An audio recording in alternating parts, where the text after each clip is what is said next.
പെരുമഴയ്ക്കൊപ്പം വീശിയടിച്ച ശക്തമായ കാറ്റിൽ കോട്ടയം ജില്ലയിൽ വ്യാപക നാശനഷ്ടം. വെള്ളിയാഴ്ച ഉച്ചകഴിഞ്ഞാണ് അതിശക്തമായ കാറ്റ് ജില്ലയിലാകമാനം നാശം വിതച്ചത്. കോട്ടയം ജില്ലയിൽ 129 വീടുകളാണ് തകർന്നത്. കോട്ടയം താലൂക്കിലാണ് കാറ്റ് കൂടുതൽ വിനാശകാരിയായത്. കഴിഞ്ഞ 3 ദിവസങ്ങളായി കനത്ത മഴയാണ് ജില്ലയുടെ വിവിധ ഭാഗങ്ങളിൽ ലഭിക്കുന്നത്. കാറ്റും ശക്തിയാർജിച്ചതോടെ മരങ്ങൾ കടപുഴകി വീണു. കൂരോപ്പട സൗത്ത്, പാമ്പാടി എന്നിവിടങ്ങളിലും നിരവധി മരങ്ങൾ മറിയുകയും വീടുകൾക്ക് നാശം സംഭവിക്കുകയും ചെയ്തു. സൗത്ത് പാമ്പാടിയിൽ ഇന്ന് രാവിലെ ചിങ്ങക്കുഴിയിൽ വീടിന് മുകളിലേക്ക് മരം മറിഞ്ഞു വീണു. കോഴിമലയിൽ NM മറിയാമ്മയുടെ വീടിന് മുകളിലേക്കാണ് പ്ലാവ് ഒടിഞ്ഞു വീണത്. വീട് പൂർണ്ണമായും തകർന്നു. ആസ്ബറ്റോസ് പൊട്ടിത്തകരുകയും ഭിത്തി ഇടിയുകയും ചെയ്തു. വീടിനുള്ളിൽ ആളുകൾ ഉണ്ടായിരുന്നെങ്കിലും ആർക്കും പരിക്കില്ല.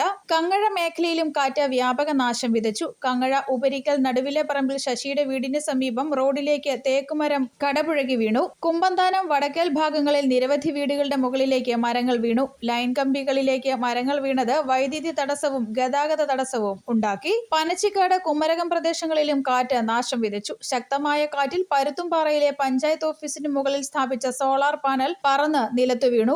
വാഴൂർ, നെടുങ്കുന്നം, മണിമല, വെള്ളാവൂർ, കറുകച്ചാൽ, ചിറക്കടവ്, എലിക്കുളം പഞ്ചായത്തുകളിലെ വിവിധ മേഖലകളിലും വ്യാപക നാശനഷ്ടം ഉണ്ടായി. ശക്തമായ മഴ തുടരുന്ന സാഹചര്യത്തിൽ ജനങ്ങൾ വലിയ ജാഗ്രത പുലർത്തണമെന്ന് ജില്ലാ ഭരണകൂടം അറിയിച്ചു. ഒരു കാരണവശാലും നദികൾ മുറിച്ചു കടക്കാനോ നദികളിൽ കുളിക്കാനോ മറ്റ് ആവശ്യങ്ങൾക്കോ ഇറങ്ങരുതെന്ന് അധികൃതർ മുന്നറിയിപ്പ് നൽകി. മലയോര മേഖലയിൽ യാത്ര ചെയ്യുന്നവർ ഏറെ ശ്രദ്ധിക്കണമെന്നും അറിയിച്ചു.